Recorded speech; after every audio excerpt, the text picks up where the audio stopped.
नमस्ते दोस्तों, gravity coaching के इस डिजिटल प्लेटफॉर्म पे आपका हार्दिक स्वागत है। अपन रेट पात्रता परीक्षा 2025 से संबंधित साइकोलॉजी के एमसीक्यू क्वेश्चंस को सॉल्व कर रहे थे। अपन ने बहुत सारे टॉपिक्स को सॉल्व कर लिए थे। आज एक नए टॉपिक के साथ आप सबके सामने उपस्थित है। आज का अपना टॉपिक है आंकलन, मापन और मूल्यांकन। इस टॉपिक का फर्स्ट क्वेश्चन देखते हैं अपन। फर्स्ट क्वेश्चन है कि निम्नलिखित में से कौन सा वस्तुनिष्ठ पर्सन है। जो अपन को पर्सन दे रखे हैं उनमें से वस्तुनिष्ठ पर्सन कौन सा है। लघुरात्मक पर्सन वस्तुनिष्ठ पर्सन नहीं होता है। मुक्त उत्तर वाला पर्सन भी वस्तुनिष्ठ पर्सन नहीं होता। सत्य व असत्य वाला वस्तुनिष्ठ पर्सन होता है। निर्बंधात्मक पर्सन वस्तुनिष्ठ पर्सन नहीं होता।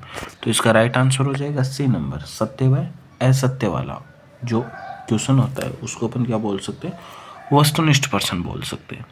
2 नंबर का क्वेश्चन देखिए अपने पास। 2 नंबर का क्वेश्चन है कि एक शिक्षिका स्वयं कभी प्रश्नों के उत्तर नहीं देती।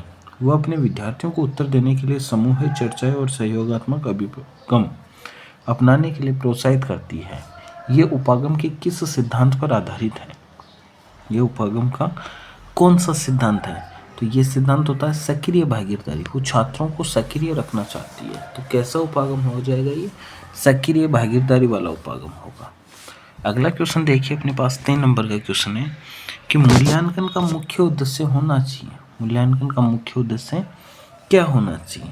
क्या शिक्षार्थियों की त्रुटियां निकालना उद्देश्य है? नहीं। शिक्षार्थियों की उपलब्धियों को मापना भी नहीं है।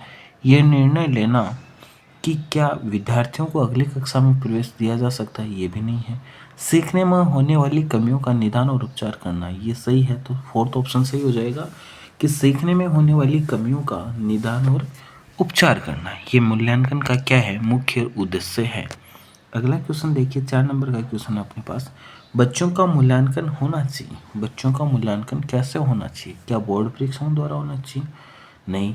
सतत और व्यापक मूल्यांकन द्वारा होना चाहिए उनका मूल्यांकन। गृह परीक्षण द्वारा भी नहीं होना चाहिए। लिखित और मौखिक परीक्षा द्वारा भी नहीं होना चाहिए। तो इसका राइट आंसर हो जाएगा बी वाला, सतत और व्यापक मूल्यांकन द्वारा बच्चों का मूल्यांकन होना चाहिए। अगला क्वेश्चन देखिए अपने पास। 5 नंबर का क्वेश्चन है कि सतत और व्यापक मूल्यांकन में व्यापक मूल्यांकन शब्दावली से क्या तात्पर्य है।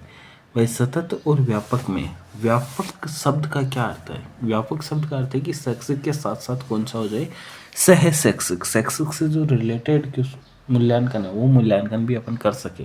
तो इसका राइट आंसर हो जाएगा सी वाला, शैक्षिक व सह शैक्षिक क्षेत्र का मूल्यांकन करना। अगला क्वेश्चन देखिए, 6 नंबर का क्वेश्चन है कि एक प्रमाणीकृत परीक्षण में क्या होना चाहिए। एक जो प्रमाणीकृत परीक्षण होता है उसमें क्या होता है, उसकी विश्वसनीयता और वैधता होती है। तो इसका राइट आंसर हो जाएगा 1 नंबर वाला, विश्वसनीयता और वैधता। अगला क्वेश्चन देखिए, 7 नंबर का क्वेश्चन है अपने पास। वे पर्सन जिनके उत्तर हेतु हाँ या ना में से किसी एक का चयन करना होता हो उन्हें क्या कहते हैं। तो उन क्वेश्चनों को क्या बोलेंगे अपन, वस्तुनिष्ठ पर्सन। उन पर्सनों को अपन वस्तुनिष्ठ पर्सन बोलते हैं। अगला क्वेश्चन देखिए, यदि किसी परीक्षण की विश्वसनीयता जितनी अधिक होती है उसकी वैधता उतनी ही क्या होगी। जितनी ज़्यादा विश्वसनीयता उतनी ही ज़्यादा क्या होगी, वैधता। तो उसकी वैधता भी क्या होगी, अधिकतम होगी। अगला क्वेश्चन देखिए, 10 नंबर का क्वेश्चन, 9 नंबर का क्वेश्चन है अपने पास। मूल्यांकन का अर्थ होता है। मूल्यांकन का अर्थ क्या होता है, परिणाम व प्रगति को जांच करना, परखना, परीक्षा करना, निर्णय करना। तो इसका राइट आंसर हो जाएगा परिणाम व प्रगति की जांच करना। ये मूल्यांकन का क्या होता है, अर्थ होता है। अगला क्वेश्चन देखिए, मूल्यांकन का उद्देश्य है। मूल्यांकन का उद्देश्य क्या है। तो मूल्यांकन का उद्देश्य फर्स्ट ऑप्शन है धीमी गति से सीखने वाले और प्रतिभाशाली बच्चों की पहचान करना, नहीं होता। जिन बच्चों को उपचारात्मक शिक्षण की आवश्यकता है उनकी पहचान करना, हो सकता है। अधिगम की कठिनाइयों व समस्याओं वाले क्षेत्रों का पता लगाना, सही बात है। उपयोगी जीवन जीने के लिए शिक्षा की महत्ता की जांच करना, नहीं। तो सबसे राइट आंसर होगा इसका सी वाला, अधिगम की कठिनाइयों और समस्या वाले क्षेत्रों की जानकारी का पता लगाना।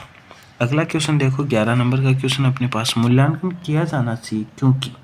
मूल्यांकन क्यों किया जाना चाहिए, क्योंकि इसके परिणामों से शिक्षण को क्या बनाया जा सकता है, प्रभावी बनाया जा सकता है, इसलिए मूल्यांकन किया जाता है। तो इसका राइट आंसर हो जाएगा सी नंबर, इसके परिणामों से शिक्षण को प्रभावी बनाया जाता है। अगला क्वेश्चन देखिए, 12 नंबर का क्वेश्चन है। सतत और व्यापक मूल्यांकन की एक तकनीक है सतत और व्यापक मूल्यांकन में दो तकनीकें आई थी, एक निदानात्मक मूल्यांकन था और एक क्या था, उपचारात्मक मूल्यांकन था। तो यहाँ ऑप्शन सी सही हो जाएगा, क्या होगा, निदानात्मक मूल्यांकन। अगला क्वेश्चन देखिए अपने पास 13 नंबर का क्वेश्चन है कि एक अच्छे परीक्षण की कौन सी विशेषता नहीं होती है।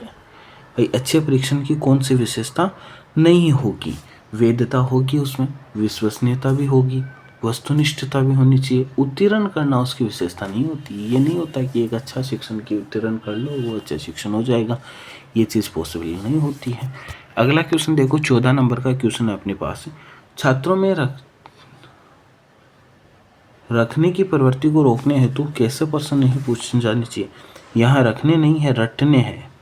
छात्रों में रटने की प्रकृति, कौन सी प्रकृति है, रटने की प्रकृति को रोकने के लिए कौन से क्वेश्चन नहीं पूछे जाने चाहिए, निबंधात्मक प्रश्न नहीं पूछे जाने चाहिए। यदि निबंधात्मक प्रश्न पूछेंगे तो छात्र क्या करेगा, रट के उनका आंसर दे देगा। अगला क्वेश्चन देखो अपने पास 15 नंबर का क्वेश्चन है कि वस्तुनिष्ठ परीक्षण की सबसे बड़ी विशेषता होती है। वस्तुनिष्ठ परीक्षण की सबसे बड़ी विशेषता क्या होती है, ये छोटा होता है छोटा, तो ये जल्दी समझ में आ जाता है, जल्दी भी समझ में भी आता है, विश्वसनीय भी होता है, इसके बहुत सारे उत्तर होते हैं, ये भी हो सकते हैं। तो सबसे बेस्ट विशेषता क्या हो जाएगी इसकी कि ये परीक्षण क्या होते हैं, विश्वसनीय परीक्षण होते हैं। अगला क्वेश्चन देखो 16 नंबर का क्वेश्चन है अपने पास कि प्रयोगात्मक मूल्यांकन का उद्देश्य है। प्रयोगात्मक मूल्यांकन का उद्देश्य क्या है कि समय विशेष में विभिन्न कार्यों पर एक विद्यार्थी ने कितना अच्छा निष्पादन किया है इसका पता लगाना। ये पता लगाना ही क्या है, प्रयोगात्मक मूल्यांकन का उद्देश्य है। तो दोस्तों ये अपने मूल्यांकन से संबंधित क्वेश्चंस थे। उम्मीद करता हूँ कि आपको समझ में आए होंगे। इसी प्रकार हमारे साथ बने रहे। Thank you.